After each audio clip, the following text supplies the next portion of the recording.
NEET പരീക്ഷ റദ്ദാക്കിയതുമായി ബന്ധപ്പെട്ട് പിന്നാലെ പുതിയ നീറ്റ് പരീക്ഷയുടെ തീയതിയും കേന്ദ്രം പ്രഖ്യാപിച്ചു. ഇന്നലെ ധർമ്മേന്ദ്ര പ്രധാന്റെ പ്രതികരണമൊക്കെ കേട്ടതാണ്. അപ്പം അദ്ദേഹം ഈ വന്ന സംഭവത്തെ അതിനെ അക്സെപ്റ്റ് ചെയ്യുന്നു. അങ്ങനെ ഒരു ചോദ്യപേപ്പർ ചോർച്ച അത് നടക്കാൻ പാടുണ്ടായിരുന്നതല്ല. മാത്രമല്ല പിന്നീട് അതിനെ ഒന്ന് ന്യായീകരിക്കാൻ ശ്രമിച്ചില്ല എങ്കിലും അതിനെ അക്സെപ്റ്റ് ചെയ്തുകൊണ്ട് ഇനി അത് ഉണ്ടാകില്ല എന്ന രീതിയിലൊക്കെ പറഞ്ഞങ്ങ് പോയി. പക്ഷേ ഇതിൽ നമ്മൾ പറഞ്ഞ പോലെ 10-23 ലക്ഷം വിദ്യാർത്ഥികൾ അവരുടെ ജീവിതവുമായി ബന്ധപ്പെട്ട് കിടക്കുന്ന ഒരു കാര്യമാണ്. അതിനുവേണ്ടി അവർ ഇൻവെസ്റ്റ് ചെയ്യുന്ന അവരുടെ സമയം, അവരുടെ മറ്റെല്ലാ കാര്യങ്ങളെയും അവർ സാക്രിഫൈസ് ചെയ്തുകൊണ്ടാണ് ഈ ഒരു പരീക്ഷയ്ക്ക് വേണ്ടി ഫോക്കസ് ചെയ്തുകൊണ്ട് ഒരു കുട്ടി പഠിക്കുന്നത്. ഞാനിപ്പോൾ ഇത്രയും ഈ സമയം പറയാനുള്ള കാരണമേ, ഈ നീറ്റ് പരീക്ഷ റദ്ദാക്കിയതിൽ മനംനൊന്ത് രാജസ്ഥാനിലൊരു വിദ്യാർത്ഥി ജീവൻ ഒടുക്കിയിട്ടുണ്ട്. 23 വയസ്സുകാരനായ പ്രദീപ് മഹിച്ചയാണ് മരിച്ചത്. 3ാം തവണ നീറ്റ് എഴുതിയ പ്രദീപ് ഇത്തവണ മികച്ച വിജയം പ്രതീക്ഷിച്ചിരുന്നു. ശരത്ലാൽ നമുക്കൊപ്പം തത്സമയം ചേർന്നു ഡൽഹിയിൽ നിന്ന്. Sarath, good morning. ഈ വലിയ സങ്കടമുള്ള വിഷയമാണ്. കാരണം ആ കുട്ടി ഒരു നീറ്റ് പരീക്ഷയ്ക്കൊക്കെ തയ്യാറെടുക്കുന്നതെന്ന് വെച്ചാൽ അതിൻ്റെ ഒരു സ്കൂൾ സമയം തൊട്ട് നമ്മൾ പഠിച്ചു തുടങ്ങണം. ഒരു 9ാം ക്ലാസ്സൊക്കെ മുതൽ തന്നെ നമ്മൾ പിന്നെ നീറ്റിലേക്കൊക്കെയാണ് പോകുന്നത്. എനിക്കൊരു ഡോക്ടർ ആവണം, ആ ഒരു രീതിയിലൊക്കെ പോകുന്ന പിള്ളേർ അതിൽ മാത്രം ഫോക്കസ് ചെയ്താണ് പിന്നീട് അവരുടെ പഠനം പോലെ അവരുടെ ഈ കളിക്കാനുള്ള പ്രായം, കൂട്ടുകാരുമായിട്ട് ചെലവഴിക്കാനുള്ള സമയം, ഇതെല്ലാം സാക്രിഫൈസ് ചെയ്തുകൊണ്ട് പഠനത്തിൽ മാത്രം കേന്ദ്രീകരിച്ച് ഒരു കരിയർ ഫോക്കസ്ഡായിട്ട് പോകുന്ന പിള്ളേരാണിതൊക്കെ.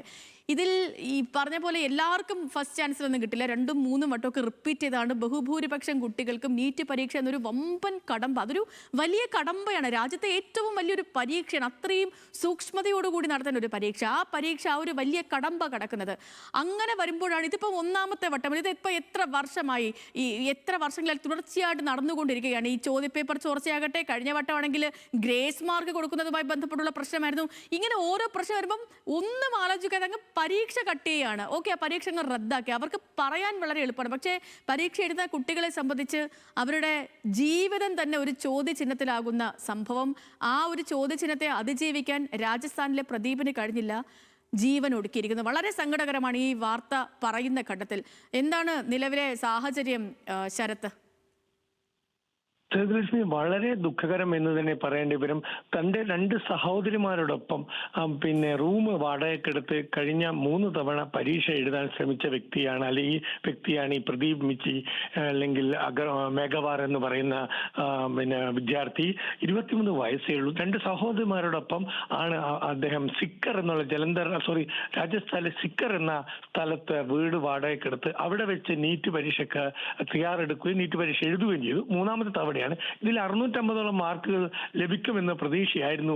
ഈ തവണ ക്രാക്ക് ചെയ്യുമെന്ന്, നീറ്റ് വിജയിക്കുമെന്ന പ്രതീക്ഷയായിരുന്നു ഈ പ്രദീപ് മേഘ്വാൾ ഉണ്ടായിരുന്നത്. പക്ഷെ ഈ പരീക്ഷ റദ്ദാക്കിയോടുകൂടി ഉദാസീനായ പ്രദീപ് തന്റെ 2 സഹോദരിമാർ കോച്ചിങ്ങിന് പോയ സമയത്താണ് വാടക വീട്ടിൽ തൂങ്ങി മരിച്ചത്.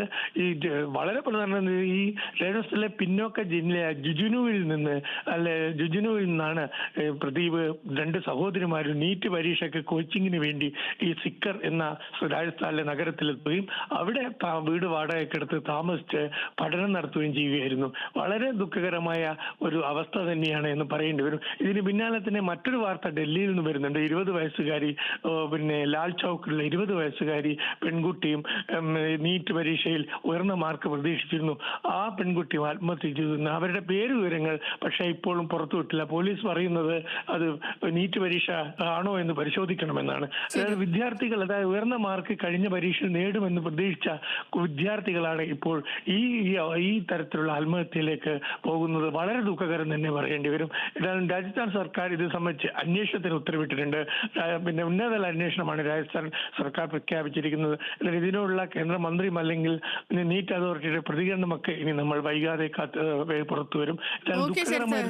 പറഞ്ഞ പോലെ ഇപ്പം രാജസ്ഥാൻ സർക്കാർ ഇതിൽ അന്വേഷണമൊക്കെ പ്രഖ്യാപിച്ചിട്ടുണ്ട്. നീറ്റ് ചോദ്യപേപ്പർ ചോർച്ചയുമായി ബന്ധപ്പെട്ട് CBI അന്വേഷണം നടക്കുകയാണ്. അതായത് ഒരു നീറ്റ് പരീക്ഷ അത് നീറ്റായിട്ട് നടത്താൻ എന്താണ് ഒരു പ്രശ്നം, എന്താണ് അവർ നേരിടുന്ന പ്രതിസന്ധി എന്നാണ് മനസ്സിലാകാത്തത്. പക്ഷേ ഇപ്പം ഏറ്റവും പുതിയ വാർത്തകളൊക്കെ അനുസരിച്ചാണെങ്കിൽ ഇപ്പം കഴിഞ്ഞ ദിവസം അറസ്റ്റ് ചെയ്ത ഒരാൾ പൂനെയിൽ നിന്നും അറസ്റ്റ് ചെയ്ത പ്രൊഫസർ. അദ്ദേഹം ഈ നാഷണൽ ടെസ്റ്റിംഗ് ഏജൻസിയുടെ ഭാഗമായിട്ട് നിന്ന് ചോദ്യപേപ്പർ ഉണ്ടാക്കുന്ന ആ സംഘത്തിലുണ്ടായിരുന്ന ഒരാളാണ് ഈ ചോദ്യപേപ്പർ ചോർച്ചയുമായി ബന്ധപ്പെട്ട് അറസ്റ്റിലായിരിക്കുന്നത്.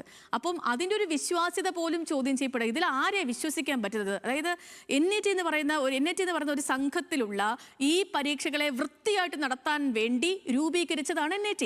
അതിനകത്തുള്ള ഉദ്യോഗസ്ഥർ, അതിനകത്തുള്ള അധ്യാപകർ, ചോദ്യപേപ്പർ തയ്യാറാക്കുന്ന അധ്യാപകർ തന്നെ കുറ്റവാളികളായിരിക്കുന്നു. കുൽക്കർണി ഇതുമായി ബന്ധപ്പെട്ട് നടന്ന അല്ലെങ്കിൽ ആ ചോദ്യപേപ്പർ ഉണ്ടാക്കുന്ന ടീമിൽ പെട്ടയാളാണ്. അദ്ദേഹം പൂനെയിൽ അറസ്റ്റിലായി. പൂനെയിൽ അദ്ദേഹം വിവിധ ക്ലാസുകൾ എടുത്തിരുന്നു തുടങ്ങിയ വാർത്തകളൊക്കെയാണ് പുറത്തു വന്നത്. അപ്പം എന്താണ് നടക്കുന്നത് എന്ന കാര്യം ഇതിപ്പോൾ ഒരു വട്ടമല്ല, എത്ര വട്ടമായി NIT ചോദ്യചിഹ്നമായി നിൽക്കുന്നുണ്ട്. ഇപ്പം ഇതിൽ എനിക്ക് തോന്നുന്നു പരീക്ഷ ഉടനടി റദ്ദാക്കിയത് പോലും കഴിഞ്ഞ വട്ടത്തെ പരീക്ഷ റദ്ദാക്കലുമായി ബന്ധപ്പെട്ട് നമുക്കറിയാം, അത് ഈ ഗ്രേസ് മാർക്ക് കൊടുക്കുന്നതുമായി ബന്ധപ്പെട്ടാണ്. അത് സുപ്രീം കോടതി ഇനി വിമർശിക്കാൻ വാക്കുകളൊന്നുമില്ല. അത്രയും പ്രശ്നമായിട്ടാണ് പിന്നീട് ഒരു സംഘത്തെ രൂപീകരിക്കുന്നത്, അതും ISRO ചെയർമാൻ്റെ ഒക്കെ നേതൃത്വത്തിൽ ഒരു സംഘത്തെ രൂപീകരിക്കുന്നതും ഒക്കെയും. എന്നിട്ടും ഈ വിഷയം ആവർത്തിക്കുകയല്ലേ? ഇത് കോടതിയിൽ പോകാതിരിക്കാൻ വേണ്ടി ആകണം ഒരു പക്ഷേ അത് നേരത്തെ തന്നെ അത് റദ്ദാക്കുകയും അടുത്ത പരീക്ഷാ തീയതിയൊക്കെ ഞൊടിയിടയിൽ പ്രഖ്യാപിക്കുകയും ഒക്കെ ചെയ്ത്, അറിയില്ല, തോന്നലുകളാണ്. ഇങ്ങനെയൊക്കെ വിലയിരുത്തുമ്പോൾ ഇങ്ങനെയൊക്കെ മനസ്സിലാകുന്നു എന്തൊക്കെയാണ് പിള്ളേരുടെ ഭാവി വെച്ച് നടത്തുന്നത് എന്ന്. ഒരാളുടെ ജീവൻ നഷ്ടപ്പെട്ടിരിക്കുകയാണ്. എത്ര വർഷം അവരുടെ നഷ്ടപ്പെട്ടു എന്നുള്ളതാണ്, അവരുടെ സമയവും അവരുടെ കരിയറും. പിന്നെ ഇനി എന്തിനിങ്ങനെ ചെയ്യണം? ഒരു വിശ്വാസ്യത പോവും. ഇനിയിപ്പോൾ അടുത്ത വട്ടം എഴുതിയാലും ഇത് റദ്ദാക്കോ ഇല്ലെന്നൊക്കെ ആർക്കറിയാം. ഇങ്ങനെയൊക്കെ പിള്ളേർക്ക് തോന്നിയാൽ പോലും അവരെ കുറ്റം പറയാൻ പറ്റാത്ത ഒരു സാഹചര്യമാണ് നീറ്റുമായി ബന്ധപ്പെട്ട് ഈ രാജ്യത്ത് ഉടലെടുത്തിരിക്കുന്ന പ്രശ്നം.